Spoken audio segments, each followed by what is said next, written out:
Siemanko, moi kochani, jestem właśnie w Kuala Lumpur w Malezji. W 2019 roku zaczynałem swoją pierwszą podróż po Azji, swoje pierwsze podróżowanie z plecakiem, swoje pierwsze spanie w hostelach i jedną z najlepszych przygód, jakie w życiu zacząłem. Przygodę z YouTube'em, z podróżowaniem i zmianą swojego życia. Całkowitą zmianą swojego życia. Siema wszystkim. Właśnie zaczynam swoją wyprawę po Azji i na samym początku chciałbym wam powiedzieć, jak będzie wyglądała. Będę w podróży ponad 3 miesiące, dokładnie 3 miesiące i 1 tydzień i już wam pokazuję, jak będzie wyglądała. Jestem dokładnie na Phuket. Z Phuket lecę do Kuala Lumpur. No i doleciałem do Malezji. Lot minął mi bardzo szybko. Od razu usnąłem, obudziłem się, jak wylądowaliśmy praktycznie. Idę szybko odebrać swój bagaż. No i co, przepakowuję się szybko, że miał wszystko w jednym plecaku, bo z podręcznym nie byłoby mi wygodnie, żebym musiał nosić 2 plecaki. Biorę metro, jadę do hotelu i właśnie w tym miejscu, przy tym napisie, przy tej fladze Welcome to Malaysia, zrobiłem swoją pierwszą miniaturkę do pierwszego odcinka. Ale było fajnie to zobaczyć. Przyjechałem już do hotelu. W takim oto mieszkam. No, I don't need. Płacę tutaj 150 zł za noc, także znalazłem naprawdę świetną ofertę. Z dachu mam widok na tę wieżę. A tutaj z drugiej strony wieża telewizyjna. Już nie mogę doczekać, że pójdę tam do basenu. Muszę iść dzisiaj, bo mam jedną noc tylko. Także muszę dzisiaj skorzystać jeszcze, żeby sobie zrobić fajne zdjęcie. Nie no, pięknie tu jest. Dziwne, że to takie tanie było. Powiem wam, że nie spodziewałem się takiego czegoś. Serio. Dobrze to wygląda. Teraz wam pokażę, jak w środku. No, taki ładny apartamencik. Internet w środku. Wszystko jest. Oby była wanna. Mam taką ochotę się wykąpać. Co to jest łazienka?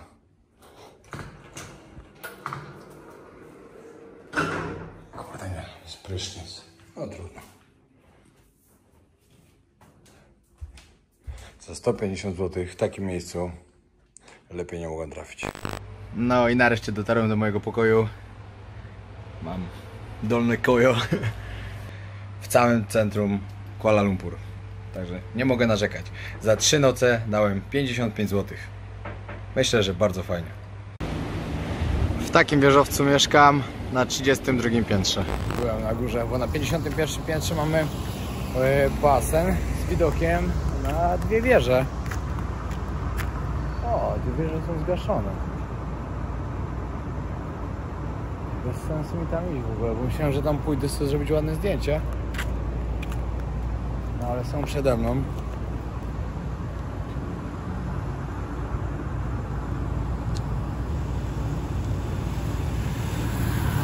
Kurde, widocznie są do którejś godziny tego. No dobra, myślę z tym. Idę, może coś znajdę do jedzenia, chociaż jest 1:30 w nocy. Jak się chce mocno jeść. A później do spania, rano siłownia i zwiedzanie Kuala Lumpur. A o 14 dojedzie do mnie Piotrek. Kurde, szczerze wam powiem, że nawet nie wiem, gdzie tu mam iść. Żeby czegoś szukać do jedzenia. A to, że zwierzę nie świecą, to trochę się zawiodłem. Niby jeszcze jestem tutaj jutro wieczorem. No, ale nie wiem, jakie plany będziemy mieli. Kiedy wszystko cię zawodzi. Ten sklep w Azji Południowo-Wschodniej nigdy nie zawodzi. 7-Eleven. Miejmy nadzieję, że otwarty, bo pokazało, że jest otwarty. O, otwarty są ludzie, pięknie. Najgorszy 7-Eleven, jaki kiedykolwiek w życiu widziałem. Szok, nie było nic, a do tego to połowa płyt pusta. Ale cóż, jest niedziela, może po prostu jutro robią dostawę. Wracam do hotelu, do spanka i zaczynamy jutro nowy dzień. Siemanko, rozpoczynam kolejny dzień. Pokażę wam, jaki piękny widok mamy z basenu. Piękny to był wczoraj, Kurde, szkoda, że mi się nie udało tutaj wejść, bo gdzieś na ty zamykali. Mamy tu widok na dwie wieże. Popatrzcie, tutaj pięknie musiało być widać wczoraj, jak one były oświetlone. Tylko właśnie nie wiem, do której je gaszą, bo jak ja byłem w nocy już na ulicy, to były zgaszone, już nie świeciły. No ale jak się robi ciemno, to są ładne. No pięknie, pięknie. Szkoda, że akurat miałem w takim miejscu fajnym hotel i to tak tanio, bo rozmawiałem ze znajomymi, to oni na przykład w takim miejscu płacili 450, mi się udało za 150 zł dorwać, no ale niestety za późno przyjechałem, a dzisiaj już będę spał na lotnisku ze względu na to, że o 6 rano mam lot, a tutaj na lotnisko trasa bardzo długo zajmuje, także no cóż, następnym razem. Plan na dzisiaj to wiadomo pozwiedzać i pokazać wam jak najwięcej, ale najważniejsze co na razie muszę zrobić, jak te budynki, ale ja lubię takie duże miasta. No najważniejsze co muszę zrobić teraz to iść zrobić pranie. Zrobić pranie, zjeść śniadanie i wrócić i zrobić trening, a dopiero później dojeżdża Polo i zaczynamy zwiedzanko.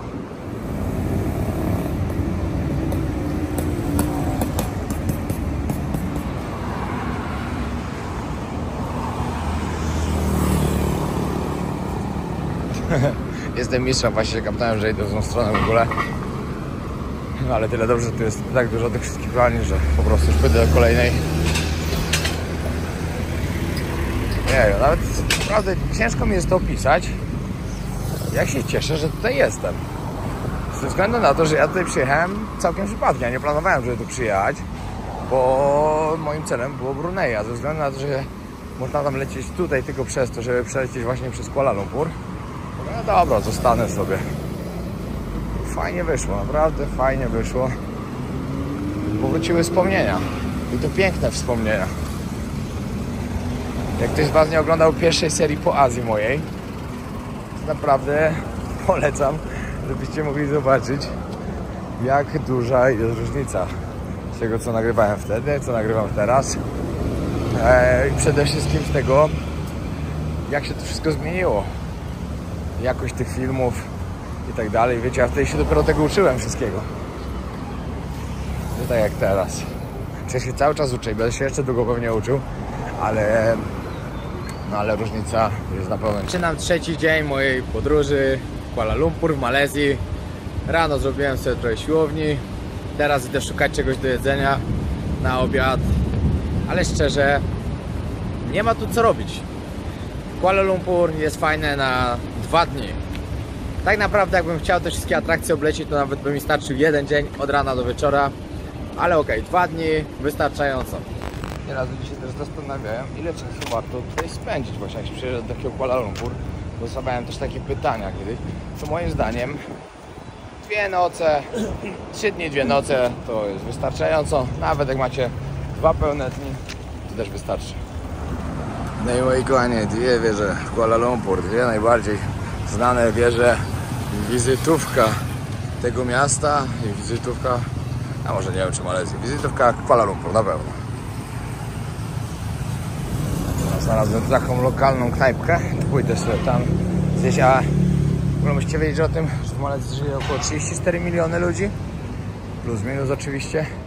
Przeczytałem przed chwilą ciekawe fakty, że na przykład w Malezji jest zakazane przytulanie i całowanie publiczne. Wiecie, to jest kraj muzułmański, oczywiście jest bardzo dużo Hindusów, no ale tak tu jest. Hello. What's this? Oh, biryani. Yes, hotel biryani. Oh, wait, I just check first. Jeszcze inne jedzonko. O, większość wygląda na mocno ostre.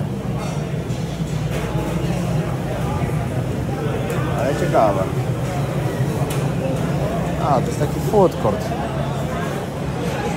Nie wiem dlaczego, ale większość nie wygląda apetycznie. Żeby się nie rozchorował po tym. Dobra, biorę biryani. Do tego jajeczko.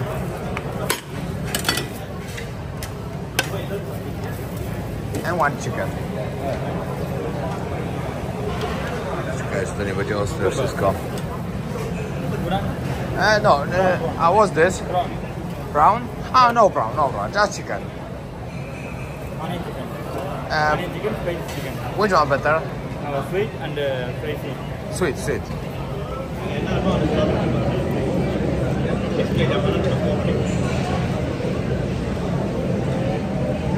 Bardzo smaczne. Ale zapytałem, czy nie jest ostre. Nie, nie jest. Tak mnie pali rzeszok. Kolejna część Kuala Lumpur, w której jeszcze nigdy nie byłem. Tutaj akurat Piotrek ma hostel. Nazywa się A Capsule Hotel. Hotel, ale hostel. O, tak wam powiem. Ma to sens. Ale dalej mi nie odpisuje, także jeszcze pewnie dalej jest w trasie. Wiecie, to z lotniska dojechać to jest kawał drogi. A ja sobie u niego chcę zostawić tylko rzeczy, żebym nie musiał łazić z tym plecakiem. Znacie typa? Back to mój taj! Patrzcie to. Tak wygląda Piotrka hostel. Jesteśmy już całą ekipą. Śledzą mnie. Obojętnie. Ruszamy właśnie na jedzonko jakieś dobre, a następnie na Batu Cave. Co świadczy o dobrej restauracji, to, że jest kolejka. Ale musi być dobre jedzenie. W środku full. Niezła dzielnia.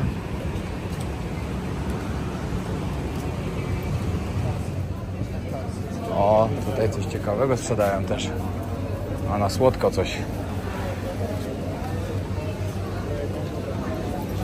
Tutaj typowo malezyjskie jedzenie, ale to wszystko chili. To będzie ogień, Piotrek. 1600 opinii 4,6 nawet. A, jeszcze pozamykane, to pewnie wszystko dopiero wieczorem się dzieje. No tu są jakieś knajpy otwarte. Ej, wieczorem to musi być całkiem fajnie na tej dzielnicy. Jak tu wszystko będzie świeciło i tak dalej, to będzie super. O, popatrz, rozmawia sobie z obrazami. Dobrze musiało być, dobrze. Jak obrazy już mówią, niektóre nie wiadomo w jakim stanie tak się dzieje, ale... Nie gadaję z obrazami. O, było blisko, było blisko. Piotrek gdzieś znalazł ma bardzo dobrą opinię, też idziemy spróbować. O, ale duże coś. A, bo oni robią takie placki. Takie placki i to odłamujesz i sobie jesz z mięskiem. Ale zajebiste, No, to wbijamy. Bardzo tanie jedzenie tu jest, naprawdę.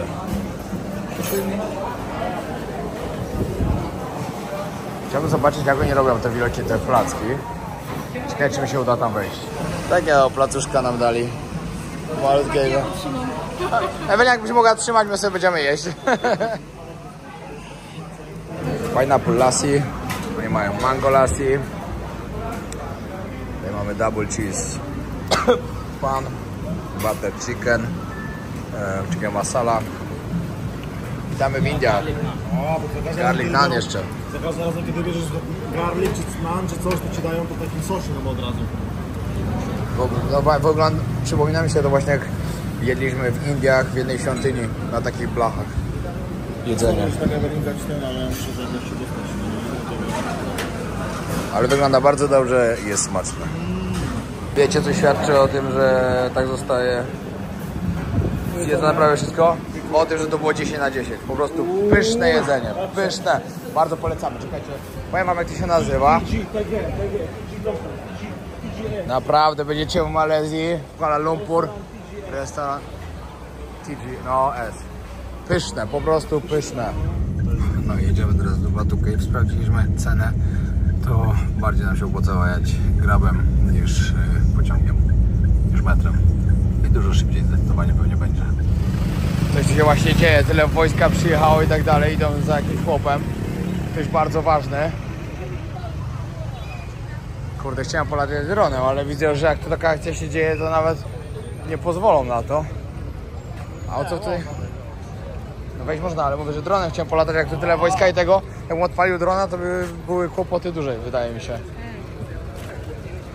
Co to chodzi? O te właśnie kolorowe schody. Była to zwykła świątynia po prostu. Hinduska. I ktoś kiedyś wpadł na pomysł, że warto pomalować te schody na kolorowo. I stało się to największą atrakcją tego miejsca. Największą atrakcją Kuala Lumpur. Taką, którą odwiedzają miliony turystów. Ludzie się przychodzą tutaj też modlić oczywiście. No i miejsce wiralowe, instagramowe. Każdy na kolorowych schodach chce sobie zrobić piękne zdjęcie. Malowali ładnie. Jak tu byłem ostatnim razem, no to tak to nie wyglądało.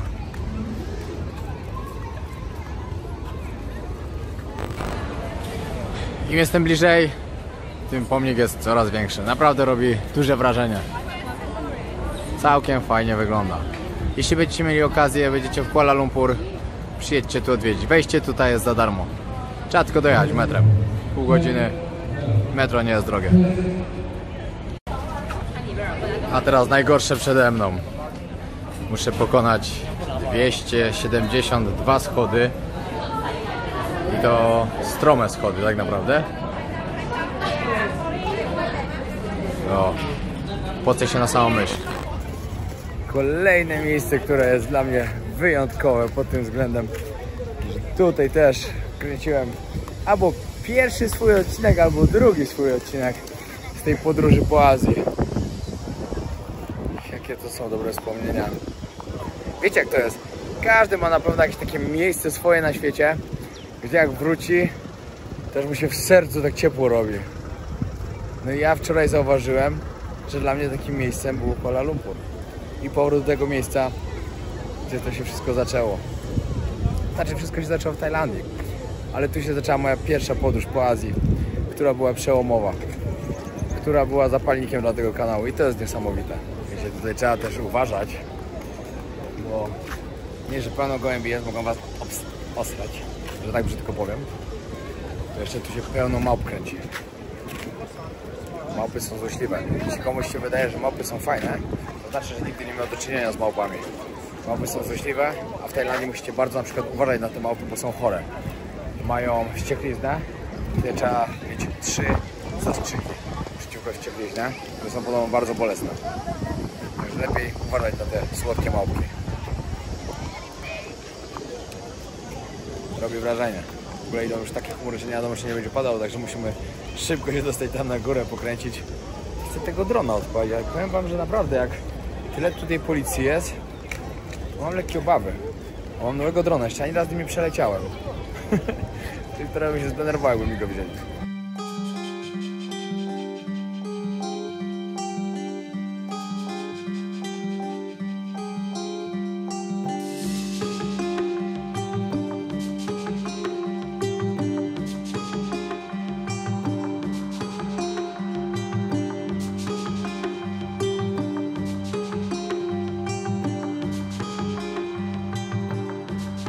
Wszędzie głównie, jak tutaj będziecie widzieć, ludzi to głównie będą Hindusi, ponieważ to dla nich to jest najważniejsza taka świątynia w Malezji.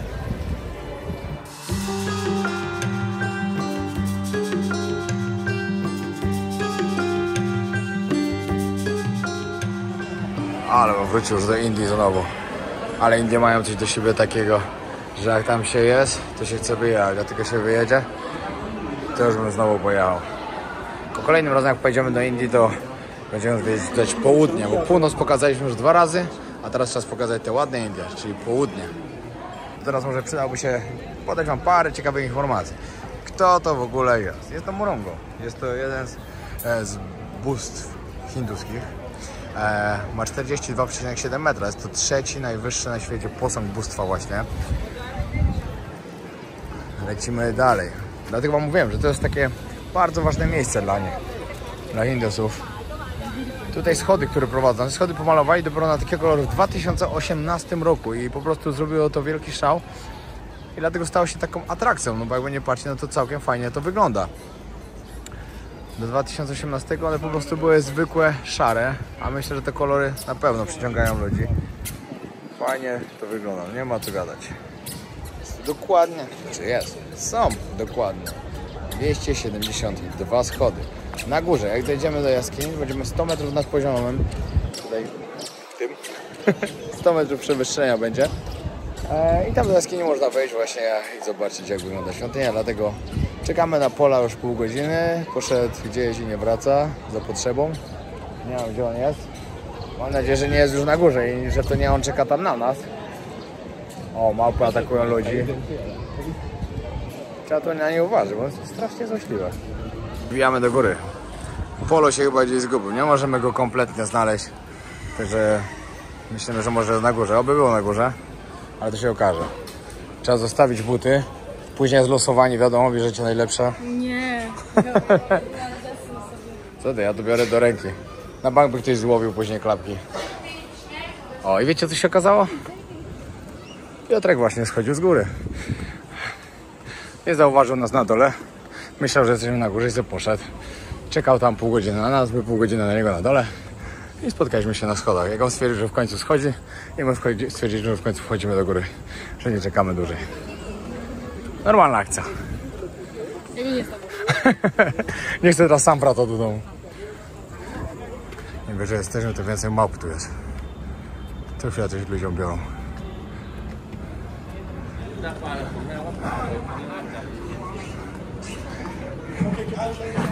No. I tu się wchodzi do tej jaskini. Patrzcie, jak to za mną wygląda, wszystko fajnie. Konkretna jaskinia, no trzeba przyznać. Jeszcze w takiej dużej chyba nie byłem. Także cieszę się, że tu przyjechałem. Kurczę, tu byłem 4 lata temu i powiem wam, że jak wchodzę do środka, w ogóle tego nie pamiętałem. Ogromna jaskinia. Naprawdę pięknie to wygląda. Tutaj się przechodzi na jedną część, później do góry jeszcze się idzie na tą drugą część. Tu jeszcze są po bokach miejsca. I wiecie, to jest jako atrakcja turystyczna, ale także jako świątynia. No. Oni przychodzą się tutaj też modlić. Tutaj typowo jak w tych świątyniach właśnie wszystkich hinduskich. Duże pawie. Pawie i koguty.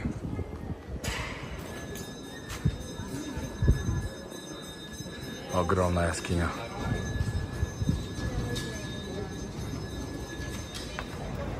Zaliczone miejsce. Musimy się zbierać, bo będzie taka ulewa. Ale chcę jeszcze przelecieć tym dronem. Chyba zaryzykuję. Ale ogólnie, jak tu jesteś, to raczej nie ma opcji, żeby ktoś tutaj nie przyjechał. Bo to jest miejsce, które odwiedza każdy, jak przyjeżdża do Kuala Lumpur.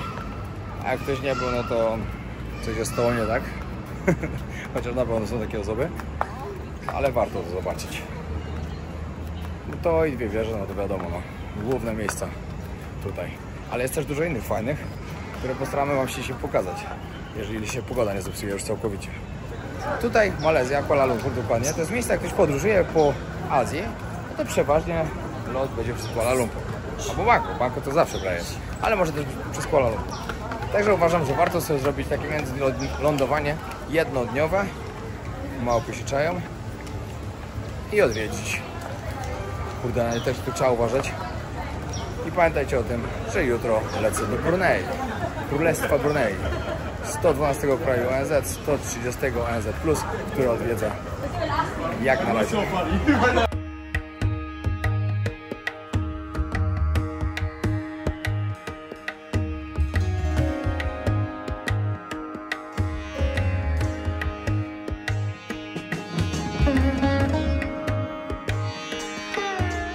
No dobra, z racji tego, że Piotrek dzisiaj nie jest tutaj przypadkiem, bo nie, o daleko łapie, także spoko. Z racji tego, że Piotrek tutaj nie jest przypadkiem, on rusza właśnie dzisiaj swoją kolejną półroczną podróż. Co to będzie, Piotrek? Ja tak sobie w ogóle dzisiaj zdałem sprawę, że już 5 miesięcy jestem w trasie. No. 5 miesięcy temu byłeś w Polsce? No, Ostatni raz. A ja? na jeden dzień. Ja byłem w sierpniu, 8 sierpnia ostatni raz. No to też pewnie. No, także no jestem tu w Kuala Lumpur i pojutrze lecę do Nowej Zelandii. W Nowej Zelandii, słuchajcie, robię Wyspy Pacyfiku, czyli chyba najrzadziej odwiedzane kraje świata i jeżeli chodzi o jakieś polskie vlogi, to jakieś tam pewnie są, ale czy jest ich wiele, to mi się nie wydaje. No i jedno z najdroższych przede wszystkim do zwiedzania. Tak, no ja już wydałem 6000 zł na bilet, też tam nie doleciałem. No. No tam będzie na pewno droga, ale do to... Nowej Zelandii lecę na Vanuatu. Patrz, jak kradnie. Do Nowej Zelandii lecę na Vanuatu, później lecę na... Pokaż, jak kradnie Ewelina. No. Otwiera sobie i cyk sobie, wyciągnie jedzonko. No. Będzie atak zaraz. No. Jakby mi z kopa by dostała, to by zaraz odeszła. Dobra, koń. No i będą miały Niech torebkę lepiej wezmą, tak, bo zaraz...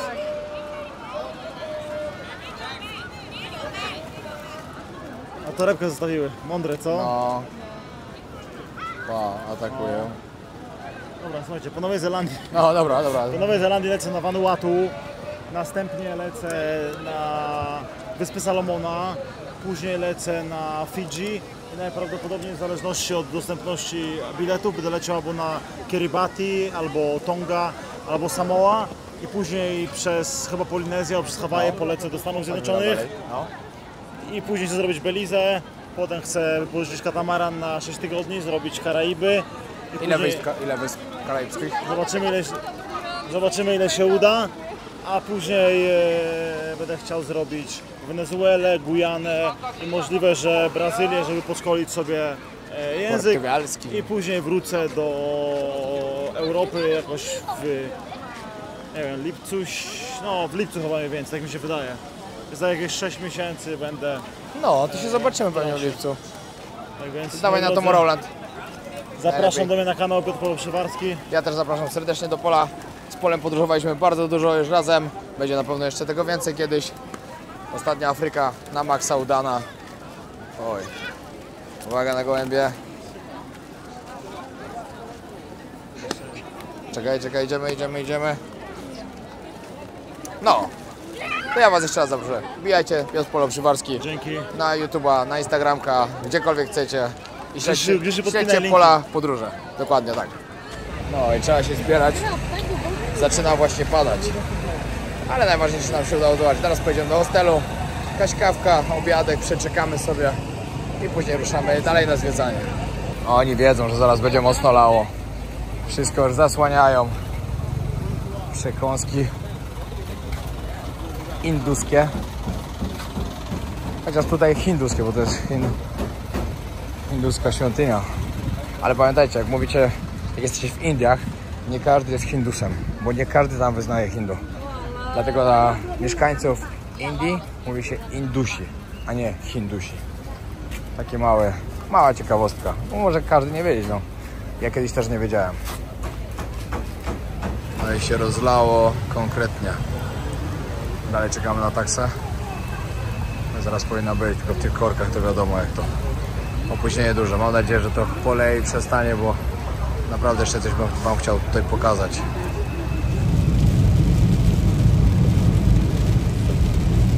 To się stało padać trochę, także dobrze. I jeszcze jest nadzieja, że coś ciekawego porobią. Szukam właśnie teraz też kawy. Oj, tu nie ma, to same słodkie. Ładnie wygląda wszystko. Wieczorem będzie naprawdę to świetnie. No, a my kawka. Idziemy na relaksik na chwilę. Przyszliśmy też z polecenia Damaskus kebab.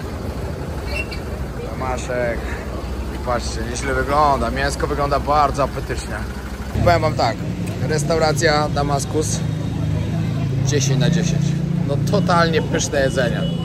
Super, super. Tam koleś aż wystarczy. Piotrek z dziewczynami zdjęcia robił, a tu dziewczyny, wiecie, w chustkach. Ale ucieszone były. Nie miały chyba nic przeciwko. Porozmawialiśmy z jednym kelnerem, właśnie mówił, że jest z Syrii, no bo Damaszek to wiecie, w Syrii. I właśnie pogadali, że trochę to się cieszy, bo powiedzieliśmy, że byliśmy w Syrii, że ludzie byli bardzo mili, że jedzenie było bardzo dobre. Tak było widać na jego twarzy, że się cieszy, naprawdę. Jak ja dobrze wspominam ten wyjazd tam, uwierzcie mi, że wiadomo, no, ja nie mówię, że każdy jest dobry, bo też tam mieszkają źli ludzie, ale tych dobrych było więcej. My tam naprawdę się dobrze czuliśmy, a jedzenie było niesamowite. Także jeśli nie oglądaliście odcinków w Syrii, to zapraszam, bo bardzo warto zobaczyć. Idziemy od dobrej strony, żeby pokazać wam ładnie wieżę.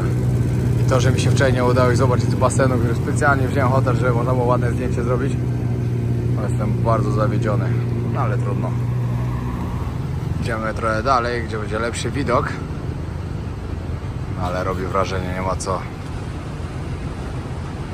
Dobra, idziemy teraz. O właśnie, tu trzeba uważać, bo tu drzewa. Idziemy w jedno ładne miejsce, na drugą stronę. cyknąć fotę, a później idziemy za tę wieżę. Tam będzie pokaz świateł i fontan.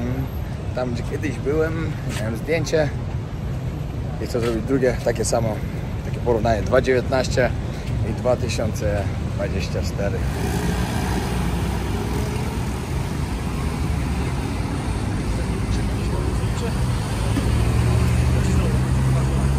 To jest idealne miejsce właśnie do robienia zdjęć.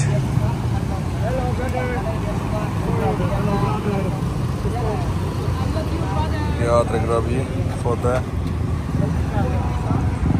No, te wieże kiedyś, w roku 1998 do 2004 były najwyższym budynkiem na świecie. Wiadomo, że później to już przebiło. Mają 452 metry wysokości. Są dwie identyczne, połączone tym mostem. Na tym most podobno można iść, nie wiem, czy się tam płaci. Na pewno zaczęła coś zapłacić, ale czytałem też opinię, że nie bardzo warto, bo tak naprawdę te wieże stąd wyglądają super. No jak się już jest tam na tym moście, no to traci jakikolwiek sens, oczywiście. No i obczajiliśmy, jak robią zdjęcia pięknymi wieżami i mamy też konkretne. Zapraszam Was na mojego Instagrama, Podróże Wojownika YouTube.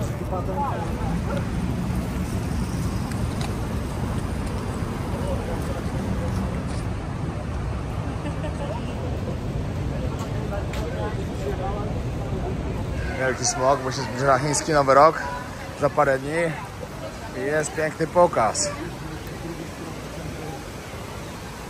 Ale musimy z drugiej strony szybko przejść. Kurczę, spóźniliśmy się, bo poszliśmy jeszcze do toalety. Się troszkę spóźniliśmy, ale to nic straconego, bo będzie na pewno następny zaraz. Chyba że to po prostu cały czas jest. A nie, no nie jest cały czas. Dużo ludzi tu przychodzi to pooglądać.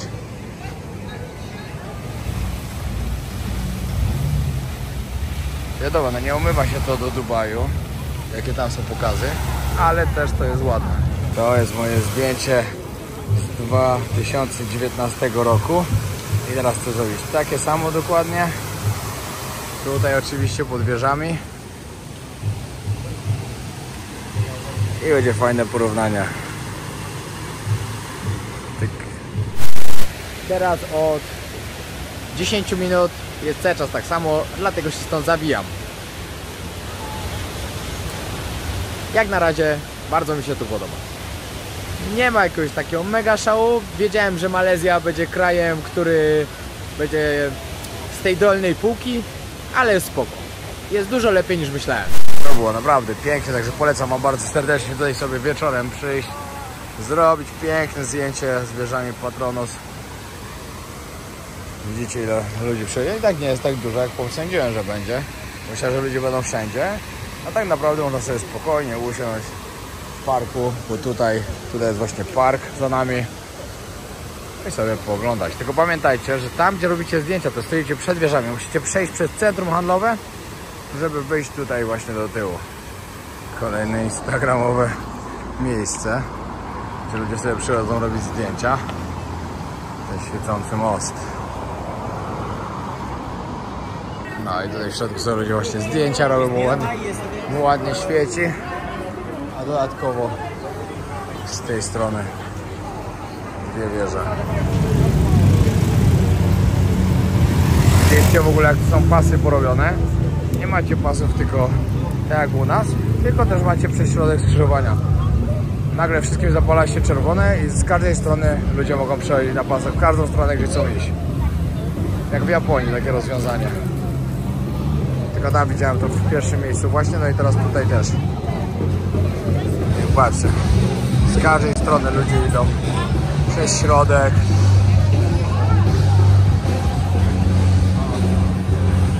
Jak to w każdym kraju, odwiedzamy jakiś markecik, nocny market. Chcemy zobaczyć, co mają do jedzonka, mimo tego, że jesteśmy głodni, z chęcią coś zjemy. O, ale durianem to śmierdziało. No, duriana poczułem, no. Popatrzcie, tam z przodu sprzedają. No, z 20 metrów od nas jeszcze. No, już czuć. Pamiętajcie, jak ktoś z Was się decyduje na duriana, to pamiętajcie, żeby wziąć niedojrzałego, bo ten dojrzały smakuje jak popsuta cebula zmieszana ze brudnymi skarpetkami i w ogóle. Ale te małe to są jeszcze dobre, to one będą twarde. Jak jest twardy durian, to jest dobry w miarę. Co jest fajnego w takich miejscach, to że zawsze znajdziecie coś dobrego do zjedzenia. Zawsze coś wynajdziecie, co może nigdy nie jedliście, a chcielibyście spróbować. A dodatkowo za małe pieniądze. To jest największa zaleta street foodu. I moim zdaniem nie trzeba się bać. Znaczy w takim kraju jak ten na przykład, albo w takiej Tajlandii. W Tajlandii to absolutnie nie możecie się bać street foodu. Ale na przykład w Indiach to już co innego. Tam powinniście. Tam street food to jest jedzenie tego dla lokalnych. Bo każdy inny się może rozchorować i to bardzo. O, ale tam się to ciągnie. Nieźle. O, tu są pierożki. Tak, ale tam są takie w zupie, Aha. a to są takie... No, ale ładnie wyglądają też. Ale dobra, to weźmy potem zupy. Tu są jeszcze inne. Wygląda rewelacyjnie, co? No strasznie, no aż się... Ale dobra, chodźmy zobaczymy najpierw tą zupę, jak nie to się wrócimy, bo te naprawdę wyglądały bardzo ładnie. Ja wiem, na 100%. Dobra, bierzemy pierożki. Ja nie wiem co to. Wyglądają naprawdę super. Number 6. Kary. Oj, one spinach. Już zabrałem plecak, jest 22. Z Piotrkiem się pożegnałem, bo kolejny raz to się zobaczymy może za pół roku. Fajnie. Tak lubię Piotrka, naprawdę. Taki mój prawdziwy ziomuś podróżniczy. Bardzo, bardzo. Mi się z nim dobrze podróżuje, czas spędza, wszystko.